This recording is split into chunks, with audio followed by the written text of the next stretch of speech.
Hello friends, welcome back to my YouTube channel.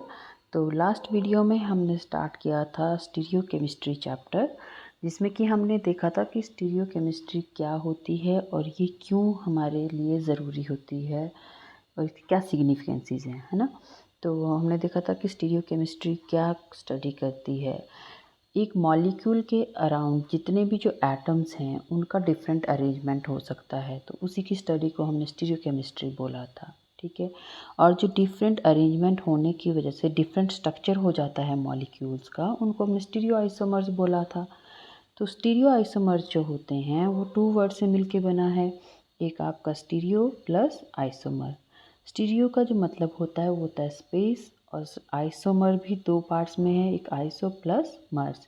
Iso का मतलब same, मर्स का मतलब पार्ट। तो क्या मतलब हुआ कि ये ऐसे आइसोमर्स होते हैं जो इनका अरेंजमेंट स्पेस में डिफरेंट होता है। तो ये आइसोमर्स क्या होते हैं फिर, है ना।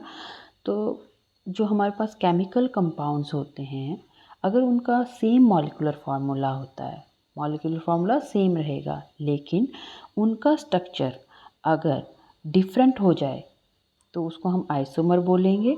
और अगर ये स्ट्रक्चर और मॉलिक्यूलर फार्मूला दोनों ही सेम रहते हैं तो उसको क्या बोलेंगे हम, होमोमर। या फिर वो क्योंकि वो जो है स्ट्रक्चर हो सेम बन रहा है, मॉलिक्यूलर फार्मूला सेम है, तो सब कुछ सेम है, तो ये आइडेंटिकल हो जाते हैं, है ना। इसलिए इनको हम क्या बोलते हैं, होमोमर्स। तो अब आइसोमर्स क्या होते हैं, क्योंकि हमारे स्टीरियो आइसोमर्स में आइसोमर वर्ड आ रहा है, तो उससे पहले हम आइसोमर्स देखते हैं कि आइसोमर्स होते क्या हैं। तो आइसोमर्स क्या हैं, ऐसे कंपाउंड जिनका सेम मॉलिक्यूलर फार्मूला रहेगा, लेकिन जो उनका स्ट्रक्चर फार्मूला है वो डिफरेंट होगा। या फिर हम ये भी बोल सकते हैं कि उनके पास जो हैं वो डिफरेंट केमिकल और फिजिकल प्रॉपर्टीज़ होंगी। ठीक है, तो ये आइसोमर्स होते हैं। तो जो ये आइसोमर्स होते हैं इनको भी हम फर्दर टू पार्ट्स में डिवाइड करते हैं। एक होते हैं स्ट्रक्चरल आइसोमर्स और दूसरे होते हैं स्टीरियो आइसोमर्स। इनमें क्या डिफरेंस होता है, तो जो आपके स्ट्रक्चरल आइसोमर्स होते हैं इनका मॉलिक्यूलर फार्मूला तो सेम रहेगा और स्ट्रक्चर डिफरेंट हो जाएगा। नाम बता रहा है ना इसका, स्ट्रक्चरल आइसोमर। तो इसमें क्या होगा, स्ट्रक्चर डिफरेंट हो जाएगा। स्ट्रक्चर कैसे डिफरेंट होगा, जो हमने मॉलिक्यूल होंगे हमारे पास, उनमें जो कनेक्टिविटी होगी एटम्स के बीच में वो डिफरेंट हो जाएगी। फॉर एग्जांपल के लिए अगर मैं ये वाले मॉलिक्यूल्स देखती हूँ, एक है आपके पास CH3 CH2 CH2 CH3, और सेकंड है CH3 CH CH3, और CH के साथ यहाँ पे लगा है CH3। तो अगर मैं इन दोनों मॉलिक्यूल्स को देखती हूँ तो इनके जो मॉलिक्यूलर फार्मूला है वो सेम है। 4 कार्बन्स यहाँ पे भी हैं और 4 ही कार्बन्स यहाँ पे हैं। ठीक है। हाइड्रोजन कितने हैं यहाँ पे, 3 + 2 + 2 7, 7 + 3 10, और यहाँ पे कितने हैं, 3 6 9 और ये 10। तो मॉलिक्यूलर फार्मूला दोनों का क्या है, C4H10। ओके। लेकिन अगर हम यहाँ पे देख रहे हैं कनेक्टिविटी, तो ये जो आपकी सेकंड नंबर की कार्बन है इसके साथ क्या कनेक्टेड हो रखे हैं, इसके साथ 2 H हैं और ये 2 आपके कार्बन है। लेकिन यहाँ पे जो सेकंड नंबर की कार्बन है उसके पास क्या है, एक H है और 3 क्या हैं, C हैं, मतलब कि कार्बन है। तो दोनों स्ट्रक्चर्स में कनेक्टिविटी जो है वो डिफरेंट हो गई है, तो इसलिए इनको हम क्या बोलेंगे, स्ट्रक्चरल आइसोमर्स बोलेंगे। ठीक है। जबकि जो आपके स्टीरियो आइसोमर्स होते हैं उनमें क्या फ़र्क वो क्या होंगे, तो स्टीरियो आइसोमर्स हैं, मतलब आइसोमर्स है तो मॉलिक्यूलर फार्मूला तो सेम रहेगा, है ना। स्ट्रक्चरल फार्मूला भी यहाँ पे सेम रहेगा, बट यहाँ पे जो है जो एटम्स का अरेंजमेंट है मॉलिक्यूल के अंदर स्पेस में 3 डायमेंशनल में, वो डिफरेंट हो जाएगा। ठीक है। अगर वो डिफरेंट हो रहा है तो इट मीन जो आपकी कनेक्टिविटी है वो तो सेम रहेगी, लेकिन अरेंजमेंट क्या होगा यहाँ पे, डिफरेंट। फॉर एग्जांपल के लिए अगर मैं इन दोनों मॉलिक्यूल्स को देखती हूँ तो देखो ये सेंट्रल कार्बन है ना, इसके साथ यहाँ पे CH3 है, ये OH है, ये H है और ये COH है, इसके साथ 4 ग्रुप लगे हैं, है ना। और ये वाला भी देखें, इसमें भी कार्बन है, कार्बन के साथ यहाँ पे CH3 है, OH है, H है, COOH है। तो चारों ग्रुप दोनों मॉलिक्यूल्स में सेम है, मॉलिक्यूलर फार्मूला सेम है, स्ट्रक्चर भी आपका क्या है, सेम है। लेकिन क्या चेंज हो गया है, आप हमारी जो कनेक्टिविटी है वो सब सॉरी जो आपकी कनेक्टिविटी है वो सेम रही है। यहाँ पे देखो कनेक्ट इसकी कार्बन से CH3OH HCOOH, यहाँ पे भी CH के साथ CH3OH HCOOH जुड़ा है। लेकिन जो अरेंजमेंट है OH का आप देख सकते हो, इस वाले मॉलिक्यूल में ये राइट साइड पे है और यहाँ पे ये कहाँ पे है, लेफ्ट साइड पे है। समझ गए। तो इन दोनों का जो है अरेंजमेंट स्पेस में डिफरेंट हो गया, इसलिए इनको हम क्या बोलेंगे, स्टीरियो आइसोमर्स बोलेंगे। तो अब पहले हम थोड़ा सा स्ट्रक्चरल आइसोमर्स को देख लेते हैं कि स्ट्रक्चरल आइसोमर्स किस टाइप के, कितने टाइप्स के होते हैं, है ना। फिर हम स्टीरियो आइसोमर्स को डिटेल में देखेंगे। तो स्ट्रक्चरल आइसोमर्स जो होते हैं उनको हम कॉन्स्टिट्यूशनल आइसोमर्स भी बोलते हैं। क्यों? क्योंकि यहाँ पे कॉन्स्टिट्यूट्स हैं वो डिफरेंट हो जाएंगे, ठीक है। उसकी वजह से ही स्ट्रक्चर आपका जो है वो डिफरेंट हुआ है। तो इसमें डिफरेंट टाइप्स आते हैं। पहला टाइप है इसमें चेन आइसोमर्स। चेन आइसोमर का क्या मतलब है कि सेम मॉलिक्यूलर फार्मूला होगा, सब कुछ सेम है, लेकिन जो चेन है, किसकी चेन, हाइड्रोकार्बन चेन, वो डिफरेंट हो जाएगी, ठीक है। हाइड्रोकार्बन चेन की जो लेंथ है वो डिफरेंट हो जाएगी। एग्जांपल के लिए अगर हम ब्यूटेन देखें, अभी दोनों फार्मूला ब्यूटेन्स के हैं, लेकिन एक एन ब्यूटेन है, दूसरा क्या है, आइसोब्यूटेन। क्यों? ये आपकी स्ट्रेट चेन है। इस चेन में कितने हैं, लॉन्ग चेन में 1 2 3 4 4 कार्बन है। इस चेन में कितने हैं, 1 2 3, तो 3 ही कार्बन हैं, ठीक है, चेन में। हालांकि फोर्थ वाला यहाँ पे लगा हुआ है एज ए ब्रांच। तो ये आपका हो गया चेन आइसोमर। चेन लेंथ जो है वो डिफरेंट हो जाएगी। नेक्स्ट आता है फंक्शनल आइसोमर। फंक्शनल आइसोमर में मतलब कि फंक्शनल ग्रुप जो होगा वो डिफरेंट होंगे। मॉलिक्यूलर फार्मूला सेम रहेगा, सब कुछ सेम रहेगा, पर डिफरेंट क्या हो गया, फंक्शनल ग्रुप, ठीक है। फॉर एग्जांपल के लिए यहाँ पे देखें अगर हम, तो ये है CH3CH2OH और ये आपका CH3OCH3। दोनों का ही मॉलिक्यूलर फार्मूला जो है वो सेम है। क्या है, ये आपका है C2H6O, यही है दोनों के लिए। बट स्ट्रक्चर अब देखो, फंक्शनल ग्रुप इस वाले में क्या है, OH है, और इस वाले में क्या है, ईथर। तो ये हो गए फंक्शनल आइसोमर, ठीक है। फंक्शनल ग्रुप में डिफर किए हुए हैं ये, तो ये फंक्शनल आइसोमर हैं। नेक्स्ट है पोजीशन आइसोमर्स। मींस ऐसे आइसोमर जिनकी पोजीशंस में डिफरेंस होगा, ठीक है। तो जो सब्सटेंट्स लगे होंगे वो उनकी पोजीशन डिफरेंट होगी। ये जो है डिफरेंस कहाँ कहाँ हो सकता है, अनसैचुरेटेड लिंकेज भी हो सकती है, सब्सटेंट्स भी हो सकते हैं, कार्बन चेन भी हो सकती है। तो एग्जांपल से देख लेते हैं, वहाँ से क्लियर हो जाएगा। फॉर एग्जांपल के लिए मैं 1 ब्यूटीन और 2 ब्यूटीन लेती हूँ। 1 ब्यूटीन में आप देखो कि डबल बॉन्ड जो अनसैचुरेशन है वो कहाँ पे है, फर्स्ट पोजीशन पे, कार्बन की फर्स्ट और सेकंड के बीच में। जबकि आपका जो ये मॉलिक्यूल है इसमें सेकंड और थर्ड के बीच में आ जाती है सैचुरेशन। तो इसकी वजह से जो है सिर्फ डबल बॉन्ड की पोजीशन जो है वो डिफरेंट, तो ये पोजीशनल आइसोमर्स होंगे। नेक्स्ट अगर हम देखें तो ये है आपका 1,1 डाइक्लोरोइथेन। 2 क्लोरो मॉलिक्यूल्स हैं और 2 कार्बन है, 4 हाइड्रोजन हैं। सिमिलरली यहाँ पे भी 2 क्लोरीन है, 4 हाइड्रोजन हैं और 2 आपके कार्बन हैं। बट जो क्लोरीन की जो पोजीशंस हैं वो यहाँ पे इस वाले में 1,1 पे, मतलब फर्स्ट कार्बन पे दोनों क्लोरीन लगे हैं। लेकिन जो सेकंड का मॉलिक्यूल है इसमें फर्स्ट और सेकंड पे एक एक मॉलिक्यूल लगा है। मॉलिक्यूलर फार्मूला दोनों का सेम, लेकिन position of the chlorine is different, that's why it is positional isomer. समझ गए। नेक्स्ट आता है ring chain isomers. Ring chain isomer क्या है कि इसमें जो कार्बन एटम्स जुड़े हैं उनकी लिंकेज जो है वो डिफरेंट हो जाती है। मतलब कि एक आपका स्ट्रेट चेन में होगा और दूसरा क्या हो जाएगा, रिंग फॉर्म करेगा। फॉर एग्जांपल के लिए साइक्लोब्यूटेन और 1 ब्यूटेन है। इन दोनों ही मॉलिक्यूल्स का मॉलिक्यूलर फार्मूला सेम है, C4H8 in both cases. But एक आपका स्ट्रेट चेन है विद डबल बॉन्ड और दूसरा क्या है आपका रिंग स्ट्रक्चर है। तो ये हो गया आपका रिंग चेन आइसोमर्स, है ना। नेक्स्ट जो है दैट इज़ मेटामर्स। मेटामर्स क्या होते हैं, ऐसे आइसोमर्स जिनमें फंक्शनल ग्रुप सेम रहेगा लेकिन फंक्शनल ग्रुप के साथ जो कार्बन चेन्स लगी होंगी वो डिफरेंट होंगी, ठीक है।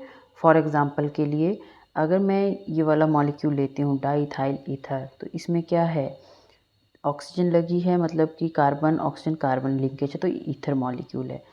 लेकिन ऑक्सीजन के इस पे आप देखेंगे तो यहाँ पे इथाइल ग्रुप है, इधर भी इथाइल ग्रुप है, ठीक है। अगर नेक्स्ट मॉलिक्यूल में देखूँ तो यहाँ पे क्या है, ऑक्सीजन है, इस ऑक्सीजन के यहाँ पे मिथाइल है और यहाँ पे आपका प्रोपेन वाला ग्रुप लगा हुआ है, 3 कार्बन की चेन लगी हुई है, ठीक है। लेकिन देखो अगर इनका मॉलिक्यूलर फॉर्मूला देखें दोनों का तो सेम ही होगा, ठीक है। नेक्स्ट अगर मैं ये वाला देखूँ तो इसमें क्या है, ये ऑक्सीजन है, ऑक्सीजन के साथ यहाँ पे CH3 लगा है और यहाँ पे क्या लगा है, CH फिर CH3 CH3, तो ये आइसोप्रोपाइल मिथाइल ईथर है, ठीक है। लेकिन इन तीनों का ही आपके पास मॉलिक्यूलर फार्मूला सेम है, फंक्शनल ग्रुप सब में ही ईथर है, बस क्या डिफरेंस है कि जो कार्बन चेन्स हैं वो डिफरेंट हो गई हैं, ठीक है। तो इनको हम बोलते हैं मेटामर्स। नेक्स्ट है टॉटोमर्स। अब टॉटोमर्स क्या होते हैं, ऐसे आइसोमर्स जो आपस में इंटरकन्वर्टिबल डिफरेंट स्ट्रक्चर में एग्जिस्ट करते हैं, मतलब कि ये दो स्ट्रक्चर होते हैं जो आपस में चेंज हो जाते हैं। फॉर एग्जांपल के लिए कीटो इनोल, और ये जो कीटो और इनोल होते हैं ये आपस में डायनेमिक इक्विलिब्रियम में एग्जिस्ट करते हैं, ठीक है। यहाँ पे डायनेमिक इक्विलिब्रियम रहता है। तो कीटो क्या होता है, कीटो में अगर सिंपलेस्ट मॉलिक्यूल ले रही हूँ तो ये कीटोन मोइटी है और यहाँ पे CH3 तो ये एसीटोन है, ठीक है, कीटो फॉर्म है। अब इसी कीटो फॉर्म को मैं इनोल फॉर्म में भी लिख सकती हूँ, ठीक है। होगा क्या कि यहाँ से CH3 से एक H जो है O पे चला जाएगा और ये डबल बॉन्ड यहाँ पे शिफ्ट हो जाएगा, तो ये इनोल फॉर्म बन जाएगी।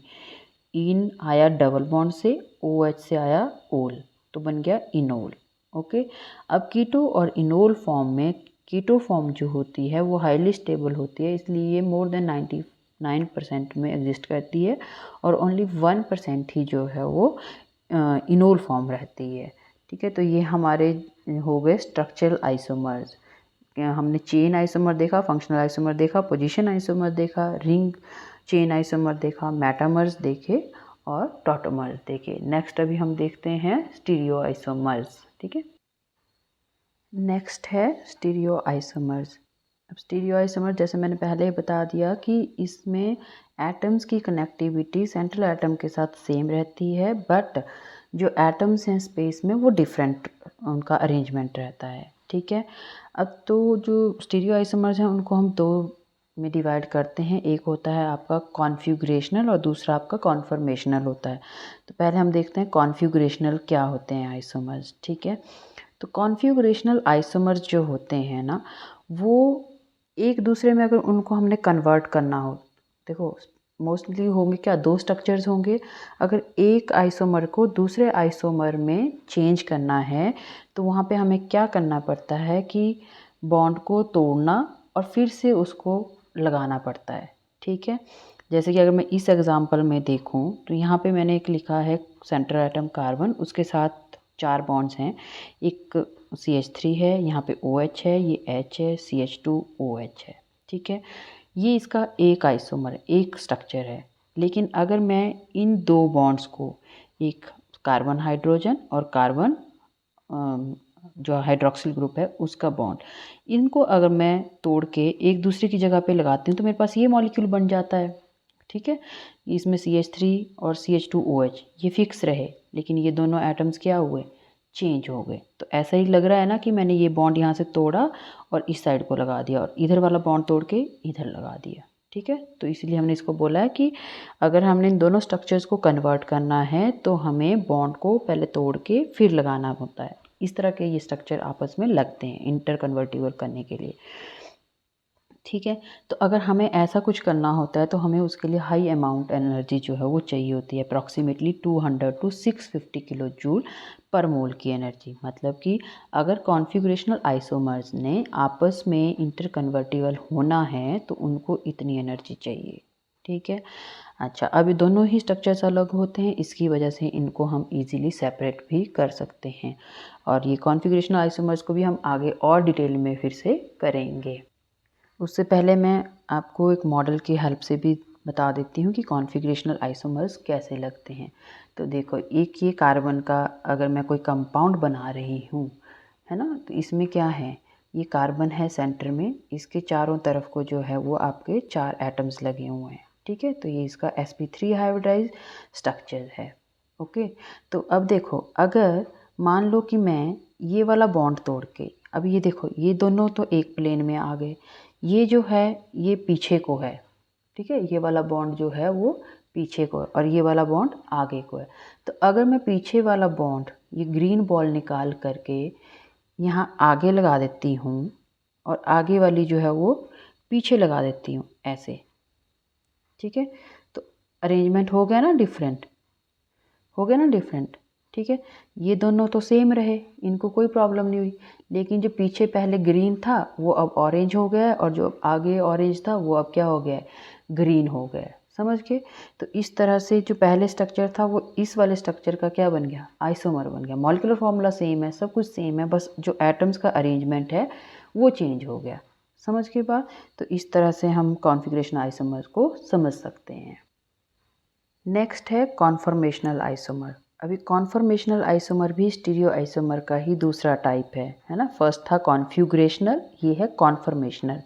इसमें क्या होता है कि जो दो आइसोमर्स होंगे, दो स्ट्रक्चर जो होंगे वो आपस में इंटर कन्वर्टिबल हो जाएंगे। एक स्ट्रक्चर को हम दूसरे स्ट्रक्चर में कन्वर्ट कर सकते हैं bye simple rotation. Carbon carbon bond के अराउंड अगर हम रोटेशन करेंगे तो आपका दूसरा आइसोमर जो है वो बन जाएगा। तो ये दोनों आइसोमर आपस में कॉन्फॉर्मेशनल आइसोमर्स होंगे। कैसे, फॉर एग्जांपल कि मेरे पास ये वाला मॉलिक्यूल है, यहाँ पे ये कार्बन है, इसके साथ 4 ग्रुप्स लगे हुए हैं। तो अगर मैं इस बॉन्ड को फिक्स रखती हूँ, ठीक है, और इन तीनों बॉन्ड्स को रोटेट कर देती हूँ, तो होगा क्या कि जो यहाँ पे ग्रुप है वो इधर चला जाएगा, इधर वाला इधर आ जाएगा और ये वाला इधर आ जाएगा। तो मेरे पास क्या हुआ, ये नया स्ट्रक्चर बन गया।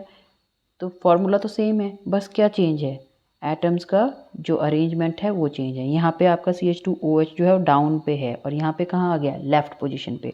यहाँ पे OH लेफ़्ट पे और यहाँ ये कहाँ चला गया, राइट पे। यहाँ H आपका राइट पे, इधर कहाँ आ गया, ये डाउन पे। तो अरेंजमेंट एटम्स का डिफरेंट हो गया, किसकी वजह से, बाय सिंपल बॉन्ड की रोटेशन से। तो इसको हमने बोला कॉन्फॉर्मेशनल आइसोमर। तो अगर हम मॉडल के हेल्प से देखें तो ये है आपके पास मॉडल, ठीक है, ये मॉडल है। ओके, तो मान लो कि मैंने ये वाला बॉन्ड जो आपका ग्रीन और पिंक बॉन्ड है इसको मैंने फिक्स रखा। तो अगर मैं अभी ऐसे रख रही हूँ तो आपको क्या दिख रहा है कि यहाँ पे आपका ब्लू है, ठीक है, ये आपका ग्रीन है और पीछे क्या है आपका ऑरेंज है। तो अगर मैंने इस बॉन्ड को ऊपर इसको फिक्स रखा और बस इनको घुमा दिया, ये देख, ये ऐसे पकड़ा हुआ है, इसको मैंने जस्ट ऐसे घुमाया, तो हुआ क्या, जो आपका यहाँ पे ब्लू था पहले वो यहाँ पहुँच गया और यहाँ पे जो आपका ग्रीन था वो कहाँ पहुँच गया, पीछे पहुँच गया, और जो पीछे यहाँ पे ऑरेंज था वो कहाँ पहुँच गया, आगे पहुँच गया, समझ गए। तो सिंपल मैंने कुछ नहीं किया, इसको सिंपल ऐसे रखा और जस्ट रोटेट कर दिया, इस तरह से, इस तरह से रोटेट कर दिया, ठीक है, बॉन्ड को रोटेट कर दिया, समझ गए। तो जितनी मर्जी मैं इसको रोटेशन देती रहूं, आपके पास एक नया आइसोमर जो है वो बनता रहेगा। ये देखिए, ये फिक्स है, ये फिक्स है आपका, यहाँ पे ग्रीन है, ये ऑरेंज है और ये आपका ब्लू है। तो जैसे ही मैंने इसको रोटेट किया तो क्या हुआ, ग्रीन यहाँ चला गया, ब्लू इधर आ गया, ये इधर आ गया। ओके, इसी तरह से आपके एटम्स का भी अरेंजमेंट यहाँ पे हुआ है। तो अब यहाँ पे एक बॉन्ड तो फिक्स ही रखा था, हमने उसको बिल्कुल भी टच नहीं किया, सिर्फ 3 ग्रुप्स जो थे आपस में चेंज हो रहे थे। तो बोलता है कि जब रोटेशन देनी है इस कार्बन कार्बन बॉन्ड के अराउंड, सिंगल बॉन्ड है तो रोटेशन इजीली हो जाती है, तो वहाँ पे एनर्जी भी कम चाहिए। तो वो कितनी एनर्जी है, 5 to 40 किलो जूल पर मोल, जबकि कॉन्फ़िगरेशनल के केस में एनर्जी बहुत ज़्यादा लग रही थी, 200 से 650 किलो जूल के आसपास। But in conformational isomer it is only 5 to 40। तो इसका मतलब है कि ये रूम टेम्परेचर पे भी आपस में चेंज हो सकते हैं इजीली।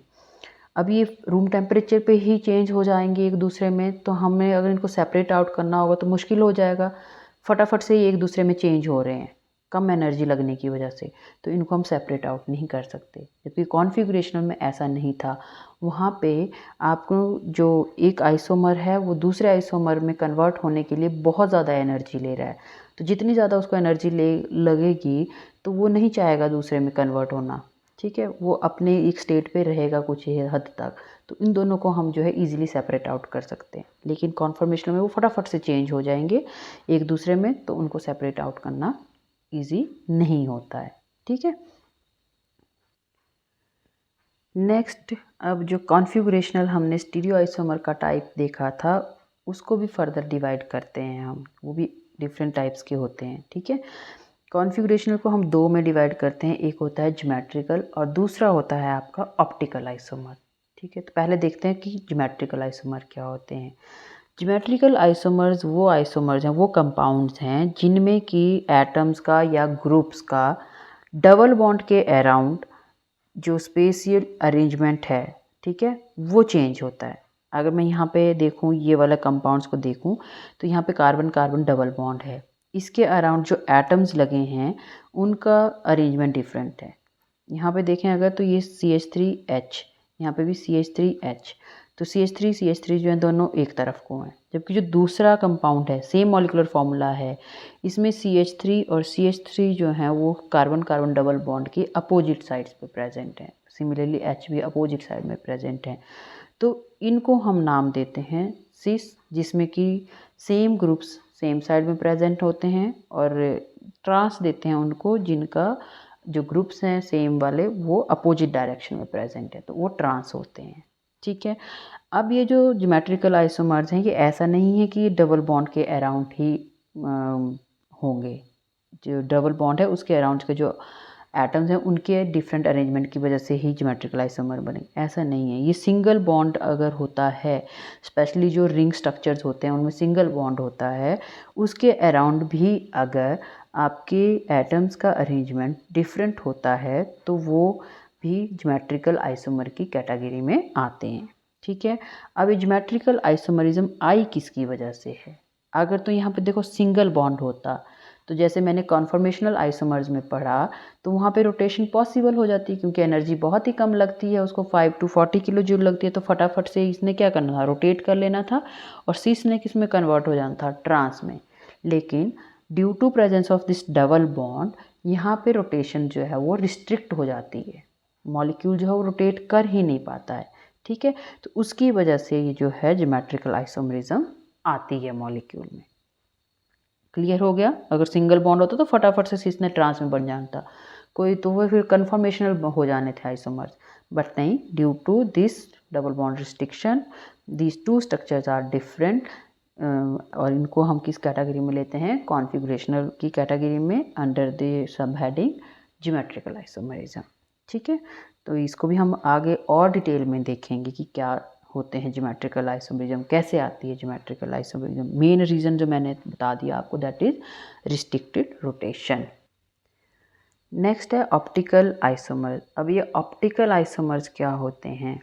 ऑप्टिकल आइसोमर्स जो ऐसे कंपाउंड्स होते हैं जिनका जो बिहेवियर होता है प्लेन पोलराइज्ड लाइट के लिए डिफरेंट होता है।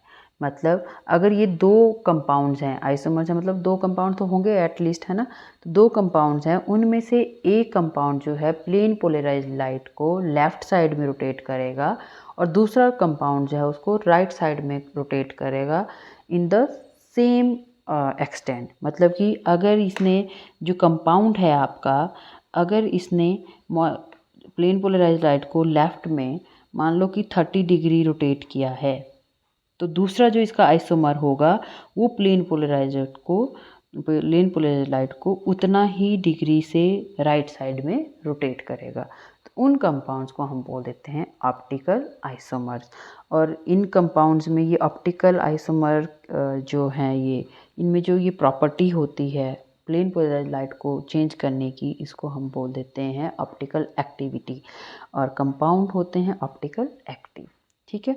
तो अब हम नेक्स्ट वीडियो में देखेंगे कि optical activity, plane polarised light, ये सब क्या होते हैं। तो उसी तरह से फिर हम ऑप्टिकल आइसोमर को डिटेल में स्टडी कर रहे हैं नेक्स्ट वीडियो में। तो अभी के लिए thank you very much. I hope आपको आज का वीडियो समझ आ गया होगा। Thank you.